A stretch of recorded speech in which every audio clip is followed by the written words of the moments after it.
భారతదేశంలోని అతిపెద్ద బ్యాంకింగ్ సంస్థ అయిన స్టేట్ బ్యాంక్ ఆఫ్ ఇండియా ఇప్పటివరకు చాలా కొత్త మార్పులు చేసింది. అయితే ఎస్బీఐ కొత్తగా మరో శుభవార్త చెప్పింది. ఇప్పటికీ డిజిటల్ బ్యాంకింగ్ మరియు ఆన్లైన్ సేవలతో కార్యకలాపాలు కొనసాగిస్తోంది ఎస్బీఐ. అయితే వారి ఖాతాదారులకు ఎలాంటి మినిమం బ్యాలెన్స్ ఇక అవసరం లేదట.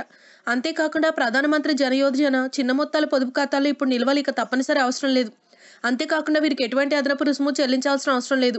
అయితే ఎస్బీఐ నిర్ణయం తీసుకోవడం వల్ల దాదాపు 14 కోట్ల మంది ఖాతాదారులకు ఊరట లభించిందని తెలుస్తోంది.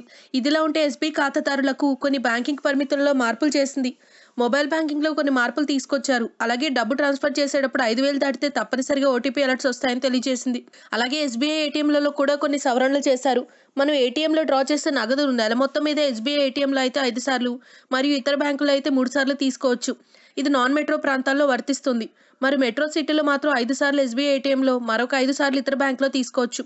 ఇంతేకాకుండా తప్పనిసరిగా మీ యొక్క ఆధార్ని బ్యాంక్ అకౌంట్కి అనుసంధానం చేయాలి. ఇంకా సింపుల్ ప్రాసెస్తో ఎస్బీఐ క్రెడిట్ కార్డ్ కూడా జారీ చేస్తోంది. దీని ఎటువంటి రుసుము చెల్లించాల్సిన అవసరం లేదు. If you like the video, please like us and subscribe Tollywood Nagar.